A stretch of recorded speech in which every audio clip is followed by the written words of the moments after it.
Welcome student. Today we are going to discuss the second trimester of gestation या gestation period. इससे पिछले lecture में हमने discuss किया था कि gestation period कौन सा है. इसमें मैंने आपको 2 टाइप्स बताए थे कि एक को हम कंसिडर करते हैं 280 डेज़ का, कि जब लास्ट मेंस्ट्रुअल पीरियड से बर्थ तक होता है, और दूसरा था 268 डेज़ का जो 9 मंथ पर मुश्तमिल है, और उसको हमने डिवाइड किया था 3 ट्राइमेस्टर्स में से. उसमें से जो फर्स्ट ट्राइमेस्टर था वो हमने पढ़ लिया. आज का जो हमारा टॉपिक है वो है second trimester and third trimester है. सेकेंड ट्राइमेस्टर स्टार्ट होता है from 14th to 27th week of gestation period और प्रेगनेंसी. ये स्टार्ट होता है जिस तरह के फर्स्ट ट्राइमेस्टर को मैंने आपको बताया था कि वो 3 मंथ्स होते हैं, फर्स्ट, सेकेंड एंड थर्ड. तो ये सेकेंड ट्राइमेस्टर स्टार्ट होता है from the 4th month. 4th month में क्या होता है कि skeleton begin to form, skeleton formation start हो जाता है.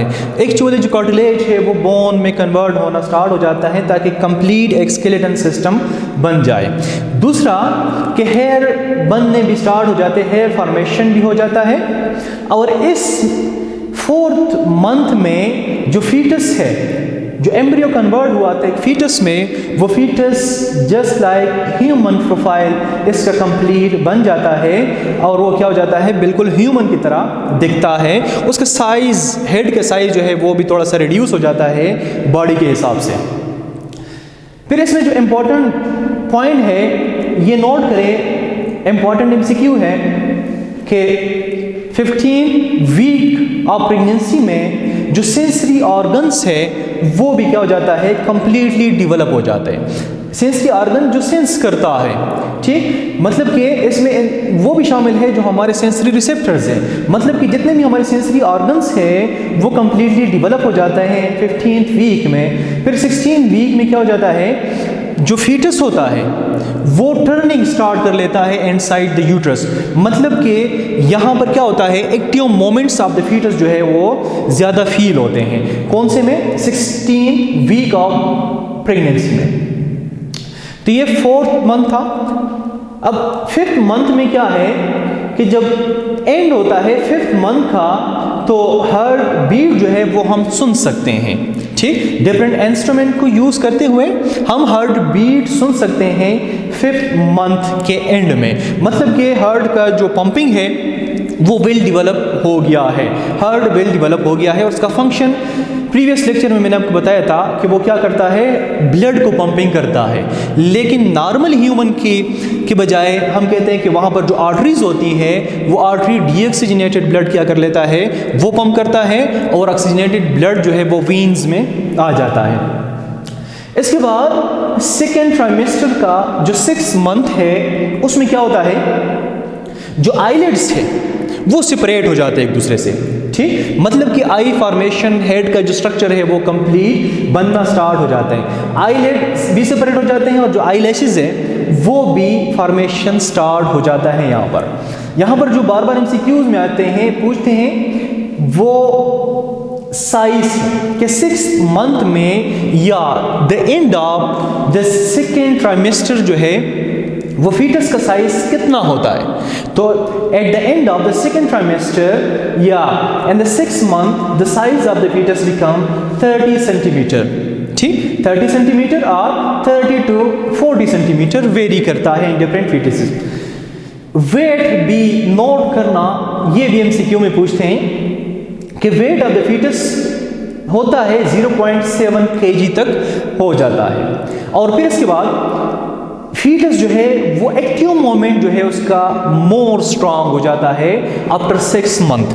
ठीक, कि इससे पहले हमने पढ़ा कि जो 4th मंथ है, ठीक, उसमें भी फीटस का जो मोमेंट है, टर्निंग है, वो स्टार्ट हो जाता है. लेकिन 6th मंथ में ज़्यादा active moment of the foetus होता है अगर उसका जो बॉडी साइज है, वेट है, वो ठीक है, ज़्यादा वीक ना हो तो. फिर इसके बाद 6 मंथ के बाद स्टार्ट हो जाता है थर्ड ट्राइमेस्टर स्टार्ट हो जाता है, क्योंकि एक ट्राइमेस्टर में 3 मंथ्स होते हैं. तो यहाँ पर 4th, 5th and 6th month आ गया सेकेंड ट्राइमेस्टर का. थर्ड ट्राइमेस्टर में फिर हम कहते हैं कि ये स्टार्ट होता है 28 to 42nd वीक तक ये हमारे पास आ गया थर्ड ट्राइमेस्टर। इसमें कौन से मंथ्स आते हैं? यूजुअली 7, 8 एंड 9 मंथ्स आ जाता है। उसके बाद चाइल्ड बर्थ होता है। थर्ड ट्राइमेस्टर के स्टार्ट में जो 6 आर्गन है वो वेल डेवलप हो चुके होते हैं, लेकिन जो टेस्टिस है वो डिसेंड इनटू द स्क्रोटम। मतलब कि बॉडी के अंदर जो टेस्टिकल्स बने हुए हैं वो टेस्टिकल्स इतने डेवलप हो जाते हैं कि वो बॉडी से नीचे आ जाते हैं। किधर आ जाते हैं? स्क्रोटम में आ जाते हैं। और इसका रीज़न क्या है कि मेल में जो टेस्टिस है वो आउटसाइड ऑफ द बॉडी है। ये मेल रिप्रोडक्टिव सिस्टम में भी हमने पढ़ा था और यहाँ पर ये दोबारा रिवाइज कर रहे कि टेस्टिस इस वजह से स्क्रोटम में आ जाते हैं नीचे, क्योंकि टेस्टी के अंदर क्या होता है?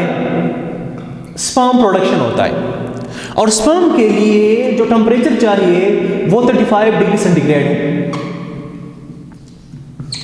स्पर्म के लिए जो टेम्परेचर चाहिए वो 35 डिग्री सेंटीग्रेड है, ठीक। जबकि हमारे बॉडी का जो नॉर्मल टेम्परेचर है वो 37 डिग्री सेंटीग्रेड है। अगर उसी टेम्परेचर में ये स्पर्म रहे तो फिर स्पर्म क्या हो जाता है? डीनेचर हो जाते हैं।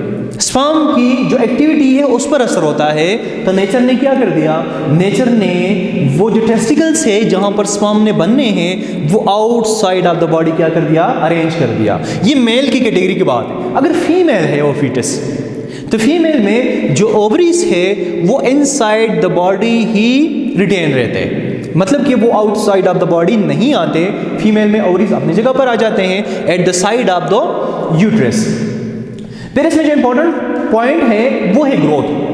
ग्रोथ स्टार्ट हो जाता है कि जब सेकेंड ट्राइमेस्टर में जो फीटस बना था, तो सेकेंड ट्राइमेस्टर में जितना भी फीटस बना था उसका साइज क्या हो जाता है? डबल हो जाता है सेकेंड ट्राइमेस्टर के फीटस के मुकाबले में। उसके कंपैरिजन में अगर देखें तो उसका साइज डबल हो गया। मतलब कि ग्रोथ, डेवलपमेंट स्टॉप है। डेवलपमेंट हम कहते हैं कि ऑर्गन फॉर्मेशन है, ऑर्गन बन गए हैं, अब वो ऑर्गन डेवलप, ऑर्गन ग्रोथ कर रहे हैं, साइज में इंक्रीजमेंट आ रहा है। फीटस के साइज में क्या आ रहा है? इंक्रीज आ रहा है। और दूसरी इंपॉर्टेंट बात यहाँ पर ये कि जो एंटीबॉडीज है मदर से फीटस में क्या हो जाता है? वो ट्रांसफर हो जाते हैं और मैच्योर करता है the immunity system of the what? Immunity system of the foetus. कि फीटस का इम्यूनिटी सिस्टम क्या है? वो भी स्ट्रांग हो जाए, ठीक। मतलब कि बाय बर्थ वो जो फीटस है, वो जो बच्चा है, वो क्या करेगा? वो रेजिस्ट करेगा डिफरेंट डिजीजेस को। तो उसके अंदर जो एंटीबॉडीज आई हुई है, उसके बॉडी के अंदर जो रेजिस्टेंस आया हुआ है, वो रेजिस्टेंस कहाँ से आया है? वो रेजिस्टेंस मदर से आया है। और मदर ने वो रेजिस्टेंस किस फॉर्म में दिया है? मदर ने वो रेजिस्टेंस दिया है in the form of antibodies, ठीक। मतलब कि बाय बर्थ इम्यूनिटी है, इननेट इम्यूनिटी है। इसके लास्ट में थर्ड ट्राइमेस्टर के लास्ट में जो हेड ऑफ द फीटस है वो डिसेंड टू द सर्विक्स। इसमें जो फीटस का हेड है वो टर्न कर लेता है toward the cervix. Previous lecture में अगर आपको याद है तो इस तरह का डायग्राम हमने बनाया था। उसका जो नैरो एंड था, वो नैरो एंड क्या था? वो था सर्विक्स था। तो इस and of the third trimester में जो इसके अंदर फीटस बन रहा है, तो फीटस का हेड जो है वो टुवर्ड द सर्विक्स, ये क्या है? ये सर्विक्स रीजन है, उसकी तरफ हो जाता है ताकि बर्थ में आसानी हो, ठीक। रोटेट कर लेता है।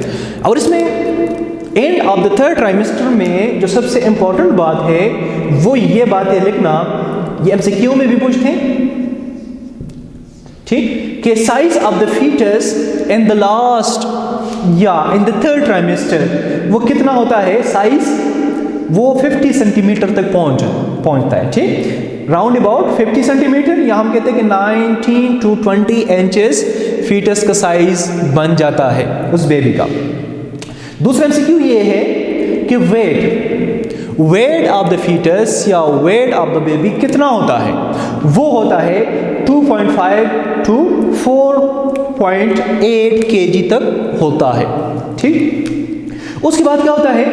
उसके बाद स्टार्ट होता है चाइल्ड बर्थ, मतलब कि उसके बाद स्टार्ट हो जाता है लेबर पेन स्टार्ट हो जाता है। लेबर पेन में जब ये फीटस है, ये बेबी है, उसका हेड सर्विक्स की तरफ जब आ जाता है, ठीक, और बर्थ के टाइम में जब यूट्रस का जो मायोमेट्रियम है वो कंट्रिक्शन स्टार्ट कर लेता है, ठीक, तो रिलीज होता है क्या, ऑक्सीटोसिन के रिजल्ट में कंट्रिक्शन स्टार्ट हो जाता है। और ये पिछले चैप्टर्स में हमने पढ़ा था कि ऑक्सीटोसिन का काम ये है कि वो कंट्रिक्शन प्रोवाइड करता है in the myometrium layer of the uterus को, और रिलीज होता है, कहाँ से रिलीज होता है, पिट्यूटरी ग्लैंड से रिलीज होता है। ये केमिकल कोऑर्डिनेशन में हमने पढ़ा था। केमिकल कोऑर्डिनेशन में हमने पिट्यूटरी ग्लैंड का जो पोस्टेरियर एंड या पोस्टेरियर पिट्यूटरी ग्लैंड था, वहाँ से रिलीज होता है ऑक्सीटोसिन। वो ऑक्सीटोसिन आता है और यहाँ पर जो मायोमेट्रियम है उसको कंट्रिक्ट कर लेता है। उसकी कंट्रिक्शन की वजह से क्या हो जाता है, फीटस के ऊपर, बेबी के ऊपर फोर्स पड़ता है, और उस फोर्स की वजह से क्या हो जाता है, उसका बर्थ हो जाता है। इसके बाद कुछ इंपॉर्टेंट एमसीक्यूज हैं, इसको डिस्कस करते हैं related to the previous topic, क्योंकि ये टॉपिक यहाँ पर आकर चाइल्ड बर्थ पर ख़त्म हो जाते हैं। इसमें फिर नेक्स्ट जो है वो हम पढ़ेंगे प्लेसेंटेशन है, प्लेसेंटा फॉर्मेशन है वो हम पढ़ेंगे, एम्बिलिकल कॉर्ड है वो पढ़ेंगे, ट्वेंस है वो पढ़ेंगे, लेकिन एम्ब्रियोनिक डेवलपमेंट चाइल्ड बर्थ तक आकर के यहाँ तक कंप्लीट हो जाता है। इंपॉर्टेंट एमसीक्यूज में सबसे पहला जो एमसीक्यू यहाँ पर है वो है कि embryo of mammal cell develops from dash, कि मैमल में जो एम्ब्रियो है वो कहाँ से डेवलप होता है। तो सबसे पहला जो ऑप्शन हमारे पास आता है वो है ट्रोपोब्लास्ट है, दूसरा एम्बिलिकल कॉर्ड है, C inner cell mass, and D as entire blastocyst. So, which one is the correct option? The correct option of this MCQ is the inner cell mass. क्योंकि trophoblast जो है, trophoblast का ये presentation के topic में हम पढ़ेंगे कि ट्रोपोब्लास्ट का क्या होता है, इसका कुछ फंक्शन है, प्लेसेंटा फॉर्मेशन में भी इसका रोल है, रिलीज करता है डिफरेंट टाइप के हार्मोन्स रिलीज करता है, डिफरेंट टाइप के केमिकल्स रिलीज करता है, जो इम्प्लांटेशन में भी हेल्प कर लेता है, प्लेसेंटेशन में भी हेल्प करेगा। एम्बिलिकल कॉर्ड क्या है, ये क्या है, just connection between foetus and placenta. Placenta and foetus के दरमियान क्या है, कनेक्शन है। तो इससे तो एम्ब्रियो नहीं बनता, ठीक, क्योंकि एम्बिलिकल कॉर्ड खुद बनता है जो इनर सेल मास के लोअर पार्ट के, जब फिर वो सेल्स में अरेंज हो जाए, लेयर में अरेंज हो जाए, तो हाइपोब्लास्ट होता है, वहाँ से बनता है। यहाँ पर इसका जो करेक्ट ऑप्शन है वो क्या है, वो है इनर सेल मास, ठीक। इनर सेल मास कन्वर्ट होता है किस चीज में, एम्ब्रियो के डेवलपमेंट में, वो इसका रोल है, ठीक, क्योंकि एम्ब्रियो जब बनता है तो इस तरह के सेल्स होते हैं, ये इनर सेल मास था, और इस तरह का ये क्या था, ये ट्रोपोब्लास्ट था, और ये क्या था, ट्रोपोब्लास्ट। तो ये इनर सेल मास जो है ये फिर कन्वर्ट हो जाता है, किस चीज में कन्वर्ट होता है, डिफरेंट लेयर्स में कन्वर्ट होता है, एक्टोडर्म में, मेसोडर्म में, एंडोडर्म में, जिससे डिफरेंट